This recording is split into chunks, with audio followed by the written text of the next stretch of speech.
محترم ناظرین، چند خبریں گردش کر رہی ہیں کہ یہ آنے والا رمضان دنیا کا آخری رمضان ہوگا۔ یہی ہماری آج کی ویڈیو کا موضوع ہے، جس میں آپ کو رسول کریم صلی اللہ علیہ وآلہ وسلم کی احادیث اور روایات کے بارے میں آگاہ کیا جائے گا، جو کہ دنیا میں آنے والے آخری رمضان سے متعلق ہیں۔ محترم ناظرین، حضرت عبداللہ بن مسعود رضی اللہ تعالی عنہ کی بیان کردہ روایت میں ہے کہ رسول کریم صلی اللہ علیہ وآلہ وسلم نے ارشاد فرمایا کہ رمضان میں چیخ سنائی دے گی، شوال میں شور شرابہ ہوگا، اور ذوالقعدہ میں قبائل میں بغاوت ہوگی، اور ذوالحج میں خون بہے گا، اور محرم کا مہینہ تو کیا ہی مہینہ ہوگا۔ تو ہم نے پوچھا کہ اے اللہ کے رسول، یہ چیخ کیسی ہوگی؟ تو آپ صلی اللہ علیہ وآلہ وسلم نے ارشاد فرمایا، نصف رمضان المبارک میں جمعے کی رات کو ایک چیخ یا دھماکہ ہوگا، جو سونے والوں کو بیدار کر دے گی، کھڑے ہونے والوں کو بٹھا دے گی، شریف زادیاں اپنی خلوت گاہوں سے نکل آئیں گی۔ اس سال زلزلے کثرت سے آئیں گے۔ جب تم جمعے کے روز فجر کی نماز پڑھ لو تو اپنے گھروں میں داخل ہو کر دروازے اور کھڑکیاں بند کر لینا، اپنی چادریں اوڑھ لینا، اپنے کان بند کر لینا، اور جب تمہیں چیخ کا احساس ہو تو اللہ کے سامنے سجدہ ریز ہو جانا، اور یہ پڑھنا، سبحان القدوس یعنی پاک ہے وہ ذات جو تمام نقائص سے پاک ہے، ربنا القدوس یعنی ہمارا رب جو نقص سے پاک ہے، جو ایسا کرے گا وہ نجات پائے گا، اور جو ایسا نہیں کرے گا وہ ہلاک ہو جائے گا۔ ناظرین، موجودہ سال یعنی 2024 میں یہ حدیث اور قیامت کی نشانیوں کے متعلق بہت سی خبریں گردش کر رہی ہیں۔ قیاس آرائی کی جا رہی ہے کہ شاید اس سال کا رمضان ہی وہ رمضان ہوگا جس میں اس حدیث میں بیان کردہ سارے واقعات رونما ہوں گے۔ یہی آج کا موضوع ہے کہ قیامت کی کون سی نشانیاں صحیح ہیں اور یہ دنیا پر ظاہر ہو چکی ہیں یا نہیں۔ مکمل معلومات حاصل کرنے کے لیے ویڈیو کو آخر تک لازمی دیکھیے گا۔ ناظرین، شاید آپ لوگ اس بات سے بے خبر ہوں کہ آپ صلی اللہ علیہ وآلہ وسلم کا اس دنیا میں تشریف لانا بھی قیامت کی ایک نشانی ہے۔ اس کی دلیل یہ ہے کہ آپ صلی اللہ علیہ وآلہ وسلم کی بعثت قیامت کی نشانیوں میں سے ایک نشانی ہے، اور قرب قیامت کی دلیل ہے کہ آپ صلی اللہ علیہ وآلہ وسلم نے خاتم النبیین ہونے کی حیثیت سے یہ خبر دی ہے۔ اسی خبر پر نبی کی کئی احادیث دلالت کرتی ہیں۔ سہل بن سعد سے روایت ہے کہ رسول کریم صلی اللہ علیہ وآلہ وسلم نے فرمایا، میں اور قیامت اس طرح سے بھیجے گئے ہیں۔ پھر آپ صلی اللہ علیہ وآلہ وسلم نے اپنی تشہد اور درمیانی انگلی کے ساتھ اشارہ فرمایا۔ حضرت انس رضی اللہ تعالیٰ عنہ کی روایت کردہ حدیث ہے کہ رسول کریم صلی اللہ علیہ وآلہ وسلم نے فرمایا، میں اور قیامت اس طرح بھیجے گئے ہیں جس طرح سے ان دو انگلیوں میں سے ایک کی دوسرے پر برتری ہے۔ آپ نے سبابہ اور وسطی انگلی کو ملایا۔ امام قرطبی قیامت کی نشانیاں بیان کرتے ہوئے کہتے ہیں کہ پہلی علامت تو آپ صلی اللہ علیہ وآلہ وسلم خود ہیں، کیونکہ آپ نبی آخر الزمان ہیں۔ آپ صلی اللہ علیہ وآلہ وسلم کے اور قیامت کے درمیان کوئی نبی نہیں آئے گا۔ آپ صلی اللہ علیہ وسلم کی ایک حدیث جو کہ صحیح بخاری کی حدیث ہے کہ میں حاشر ہوں، اور قیامت کے دن لوگ میرے قدموں پر جمع کیے جائیں گے۔ معلوم ہوا کہ حاشر وہ ہے جس کے قدموں پر لوگ روز قیامت جمع کیے جائیں گے، یعنی لوگوں کا اٹھنا اور ان کا جمع ہونا آپ کی بعثت کے بعد ہوگا۔ تو آپ صلی اللہ علیہ وآلہ وسلم رسالت اور اپنے عاقب ہونے کے ساتھ مبعوث ہوئے ہیں۔ عاقب وہ جو تمام انبیاء کے بعد آیا، اور اس کے بعد کوئی نبی نہیں آئے گا۔ گویا آپ کی بعثت علامت قیامت میں سے ہے۔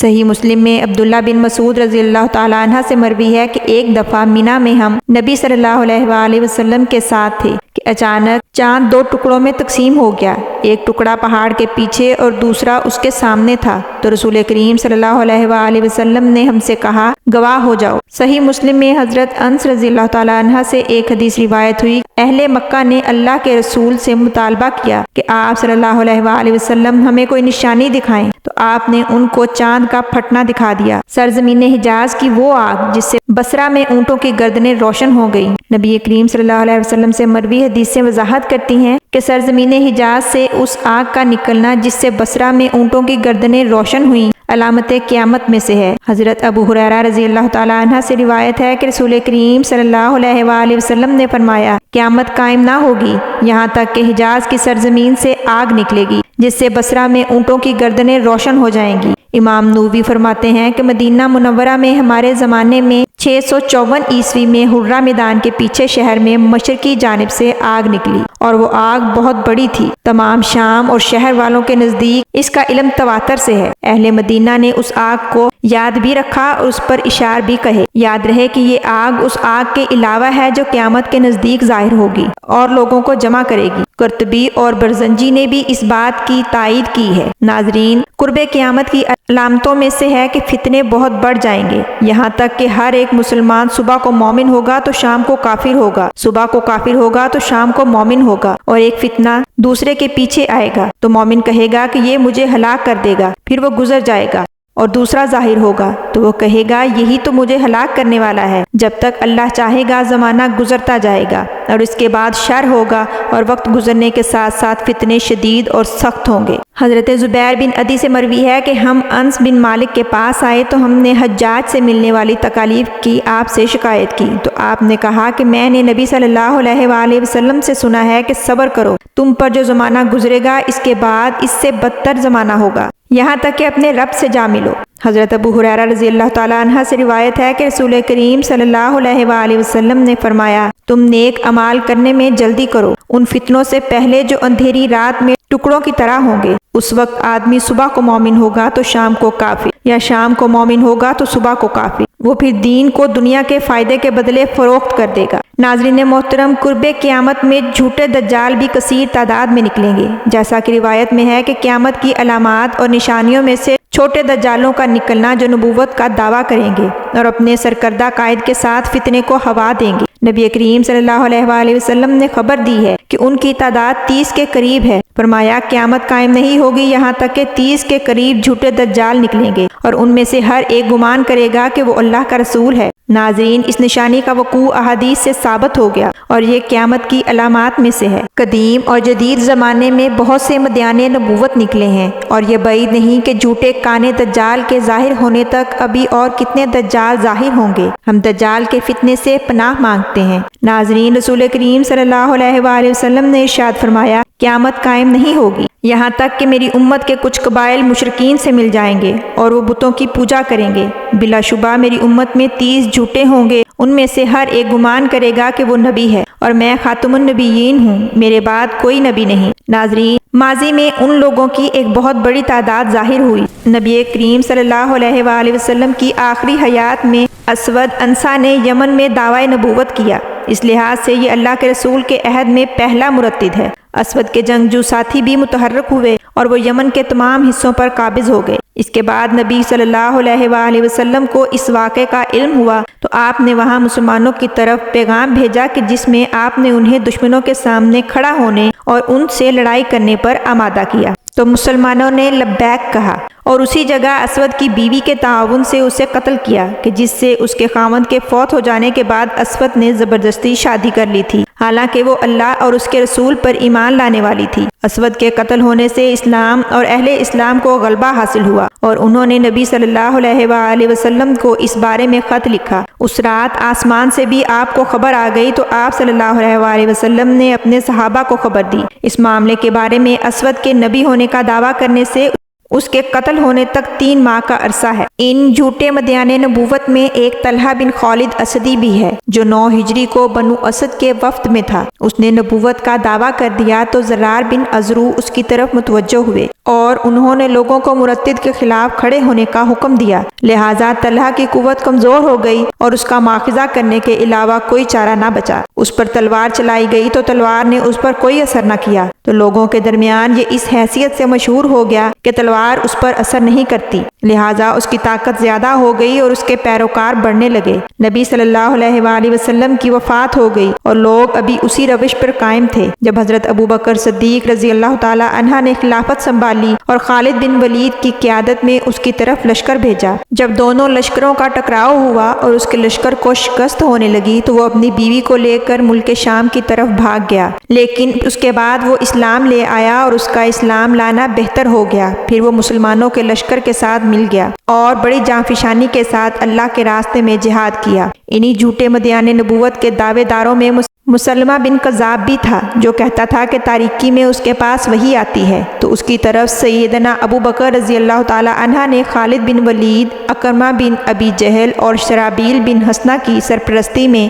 لشکر بھیجا، تو مسلمانوں نے اپنے 40,000 جنگجوؤں کے ساتھ سامنا کیا، تو ان کے درمیان ایک فیصلہ کن معرکہ ہوا جس میں مسلمہ اور اس کے لشکر کو شکست ہوئی۔ مسلمہ قتل ہو گیا، حق کو غلبہ ملا اور بہت سے غیر لوگ بھی دائرہ توحید میں داخل ہوئے۔ تابعین اور معبد کے زمانے میں مختار بن ابی عبید کا ظہور ہوا، جو پہلے شیعہ کے تعارف سے مشہور ہوا، تو شیعوں کی ایک بہت بڑی جماعت اس سے مل گئی۔ یہ محمد بن حنیفہ کی امامت کا قائل تھا اور لوگوں کو اس کی طرف دعوت دیتا تھا اور دعویٰ کرتا تھا کہ جبرائیل اس پر نازل ہوتے ہیں۔ یہ کوفہ اور اس کے گرد و نواح پر غالب آ گیا اور اس نے کوفہ میں ہر اس شخص کو قتل کر دیا جس نے میدان کربلا میں سیدنا حسین بن علی رضی اللہ تعالی عنہ سے جنگ کی تھی۔ اس کے اور مصعب بن عمیر کے درمیان متعدد معرکے ہوئے اور آخرکار ایک معرکے میں اس کو شکست ہوئی اور مصعب کو غلبہ حاصل ہوا، لہٰذا مختار قتل ہوا اور مسلمانوں کو اس خبر سے خوشی ہوئی۔ محترم ناظرین، لونڈی کا اپنے مالک کو جنم دینا اور برہنہ پا، برہنہ بدن اور بکریوں کے چرواہے اور گڈریے بلند قامت عمارتوں پر فخر کریں گے، یہ ہیں قیامت کی وہ نشانیاں جن کے بارے میں اللہ کے رسول نے خبر دی ہے۔ ان میں سے بعض ظاہر بھی ہو چکی ہیں۔ مذکورہ نشانیوں کی تصدیق حدیث جبریل سے بھی ہوتی ہے کہ جب جبرائیل علیہ السلام نے رسول خدا کی مجلس میں حاضر ہو کر اسلام، احسان، ایمان اور قیامت کے بارے میں دریافت فرمایا تھا، چنانچہ جبرائیل علیہ السلام نے آپ سے قیامت کے ظہور سے متعلق دریافت کیا تو آپ نے فرمایا کہ اس بارے میں مسئول سائل سے زیادہ جانتا ہے۔ تو پھر جبرائیل امین فرمانے لگے کہ اس کی نشانیوں سے ہی آگاہ کر دیجئے، تو آپ نے فرمایا کہ لونڈی مالکہ کو جنم دے گی، مزید یہ کہ تو دیکھے گا کہ وہ لوگ جن کے پاؤں میں پہننے کے جوتے نہیں، تن ڈھانپنے کے لیے پوشاک نہیں، آتش شکم کو سرد کرنے کے لیے نوالا بھی نہیں، وہ بلند و بالا اور رفیع القامت عمارتوں پر فخر کرنے لگیں گے۔ صحیح مسلم۔ اس حدیث میں علامت قیامت کے حوالے سے جو قابل ذکر بات کی گئی ہے کہ حالات اور قدریں تبدیل ہو جائیں گی، تمام امور کی باغ ڈور نااہل لوگوں کے ہاتھوں میں آ جائے گی اور ہر کام اپنے غیر محل سے انجام پائے گا، یعنی بیٹا آقا ہو جائے گا جبکہ مائیں لونڈیاں ہوں گی، اور یہ ہوگا بھی اس وقت کہ اسلام کی وسعت اطراف عالم میں ہوگی، لونڈیوں کی کثرت ہوگی، لوگ انہیں محلوں اور سراؤں میں رکھیں گے جس کی وجہ سے ان کے ہاں اولادیں ہوں گی۔ چنانچہ اس معنی میں آدمی اپنی ماں کا مالک ہوگا کیونکہ ماں تو اس کے باپ کی لونڈی تھی۔ اس طرح برہنہ پاؤں اور برہنہ بدن گڈریوں سے مراد وہ ظالم اور جاہل لوگ ہیں جن کے مالدار ہونے کی وجہ سے اقتدار بدل جائیں گے اور وہ لوگوں کے لیڈر بن جائیں گے۔ بلند و بالا عمارتیں بنانے میں وہ فخر محسوس کریں گے، بلکہ اس میں فخر و غرور کی وجہ سے مسابقت کریں گے۔ یہ سب ہمارے دور میں ہو رہا ہے۔ کتابی فرماتے ہیں کہ اسلام کی وسعت سے مراد اہل اسلام کا سرزمین شرک پر غلبہ ہے۔ اس حدیث کے بارے میں ایک رائے یہ بھی ہے کہ بیٹا اپنی ماں کا اتنا نافرمان ہو جائے گا کہ وہ اپنی ماں کی توہین کرتے ہوئے ایسے پیش آئے گا جیسے مالک لونڈی سے پیش آتا ہے، اسے گالیاں دے گا، مارے گا اور خدمت لے گا۔ اس رائے کو اہمیت حاصل ہے کیونکہ حدیث سے ثابت ہوا ہے کہ حالات خراب ہو جائیں گے، معاملات الٹ پلٹ ہو جائیں گے۔ ناظرین، جہاں تک بات ہے بلند عمارتوں کی تو وہ تو ہو رہا ہے، لوگ ایک دوسرے سے مسابقت کر رہے ہیں، حتیٰ کہ فقیر اور ضرورت مند لوگوں نے بھی کئی منزلہ گھر بنا لیے ہیں، اس میں مقابلہ بازی بھی کی جا رہی ہے۔ ناظرین، رسول کریم صلی اللہ علیہ وآلہ وسلم نے جتنی بھی یہ نشانیاں بتائی تھیں پوری ہو چکی ہیں۔ ہم دیکھ رہے ہیں کہ برہنہ بدن اور برہنہ پا گڈریے یعنی بکریاں چرانے والے عرب ہیں جو اس وقت بلند و بالا عمارات کے مالک ہیں،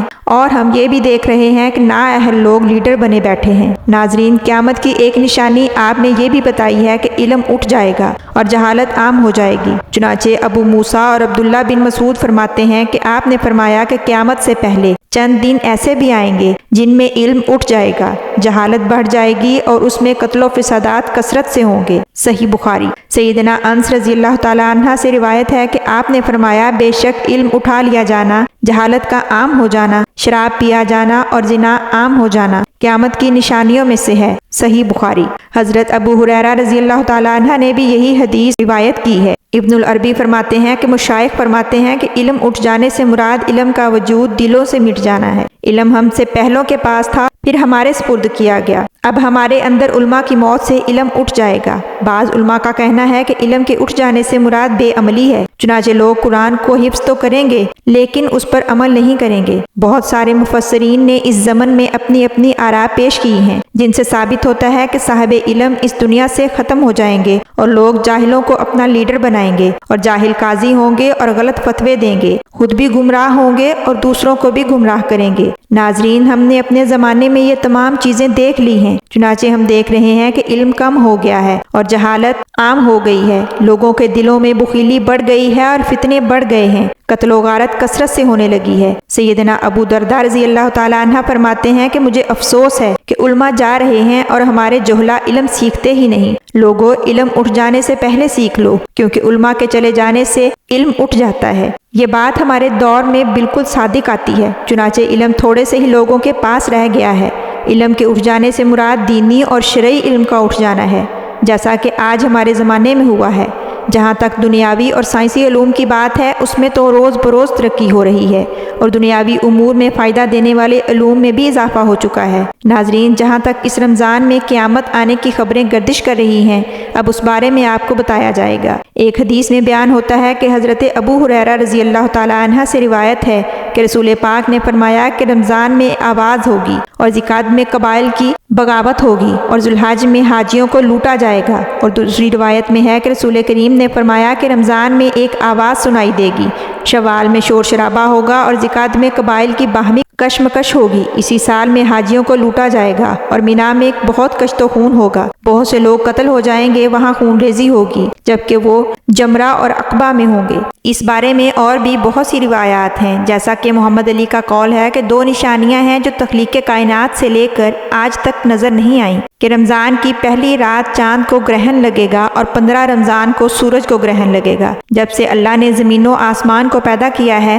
ایسا نہیں ہوا۔ یہ حقیقت بات ہے کہ سورج گرہن ہمیشہ چاند کی شروع کی تاریخوں میں ہوتا ہے، جبکہ چاند گرہن ہمیشہ ایام بیض یعنی 13، 14 اور 15 تاریخ کو ہوتا ہے، لیکن ظہور مہدی سے قبل رمضان میں یہ ترتیب بدل جائے گی۔ ولید سے روایت ہے کہ آخری زمانے میں سفیانی کے ہاتھوں اہل دمشق پر رمضان کے دنوں میں مصائب کے پہاڑ ٹوٹ پڑیں گے، بس لوگوں کی کثیر تعداد رمضان میں ہلاک ہوگی۔ دمشق کی جانب اس سفیانی کا ظہور ہوگا، اس کے ساتھ قبیلہ کلب کے لوگوں کی اکثریت ہوگی، لوگوں کا خون بہانا اس کی خاص عادت ہوگی، یہاں تک کہ حاملہ عورتوں کے پیٹ چاک کر کے بچوں کو ہلاک کر دیا جائے گا۔ جب وہ حضرت مہدی کے خروج کی خبر سنے گا تو ان سے جنگ کرنے کے لیے لشکر بھیجے گا۔ ناظرین، یہ بھی عجیب اتفاق ہے کہ اکثر رمضان المبارک میں دنیا کے اکثر علاقوں بشمول حرمین شریفین میں بھی جمعۃ المبارک کی شب 15ویں شب ہو چکی ہے۔ یہ بات بھی درست ہے کہ یہ کوئی پہلا موقع نہیں ہے کہ رمضان المبارک میں جمعۃ المبارک کی شب 15ویں شب ہو، اور یہ بات بھی ذہن میں رہے کہ کسی بھی ایسے اتفاق کے بارے میں حتمی طور پر کچھ نہیں کہا جا سکتا کہ یہ وہی رمضان المبارک ہے جب تک ان نشانیوں کا ظہور نہ ہو جائے، اور آگے آنے والی نشانیاں بھی جو حدیث میں بیان کر دی گئی ہیں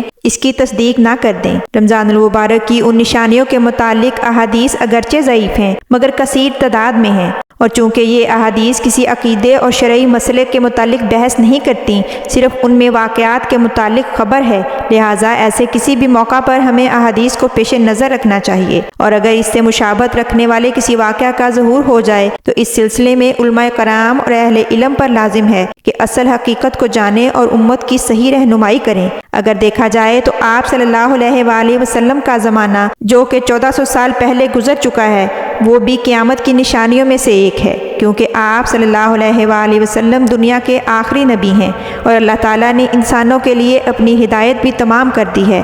رفتہ رفتہ کر کے قیامت کی کئی نشانیاں پوری ہو چکی ہیں، ابھی تک لاتعداد فتنوں سے اس دنیا کا واسطہ پڑ چکا ہے۔ بالکل اسی طرح اگر رمضان میں چیخ والی روایت میں کوئی صداقت ہے تو یقینی طور پر وہ رمضان دنیا کا آخری رمضان ہوگا، اسی لیے حتمی طور پر نہیں کہا جا سکتا کہ وہ 2024 کا رمضان ہی ہوگا، کیونکہ ابھی چند نشانیوں کا ظہور باقی ہے۔ علماء کرام کو اس معاملے میں عوام کو باخبر کرنا چاہیے، اور یہ ہم سب اہل ایمان کے لیے بھی دعوت فکر ہے کہ زندگیوں میں ہم نے اپنے پیارے نبی کی بتائی گئی متعدد نشانیوں کو پورا ہوتے دیکھ لیا۔ اسی لیے ہمیں ہر لمحہ آخرت کی تیاری میں صرف کرنا چاہیے، تاکہ ہم اچانک کسی فتنے کا شکار اس طرح سے نہ ہو جائیں کہ زندگی کی مہلت ہی باقی نہ رہے اور توبہ کا وقت گزر جائے اور ہمیں توبہ کرنے کا موقع ہی نہ ملے۔ ناظرین، ویڈیو کو ختم کرنے سے پہلے آپ کو قیامت کی چند اور نشانیوں سے آگاہ کرتی چلوں۔ قیامت کی جن نشانیوں کی اطلاع ہمارے پیارے نبی صلی اللہ علیہ وآلہ وسلم نے دی ہے، ان میں سے ایک یہ بھی ہے کہ جانور آسمان سے کلام کریں گے۔ آدمی کی ران بتائے گی کہ اس کی غیر موجودگی میں اس کی بیوی سے کس نے بات کی ہے، اور جوتوں اور کوڑے یعنی چابک کا بات کرنا۔ مزید علامات قیامت میں قطع رحمی، بری ہمسائیگی، فحاشی و فسادات کا عام ہونا بھی شامل ہے۔ ناظرین، حضرت عبداللہ بن عمرو العاص کی روایت اس ضمن میں رہنمائی کرتی ہے۔ آپ نے فرمایا کہ قیامت اس وقت ہی آئے گی جب فواحش، منکرات اور قطع رحمی اور بری ہمسائیگی عام ہو جائے گی۔ مسند احمد۔ جس بات کی اطلاع آپ نے دی تھی وہ پوری ہو چکی ہے۔ آج ہم اپنی آنکھوں سے لوگوں کے درمیان فسادات، قطع رحمی، ہمسائیگی کا برا سلوک دیکھ رہے ہیں۔ محبت کی جگہ بغض و نفرت نے لے لی ہے۔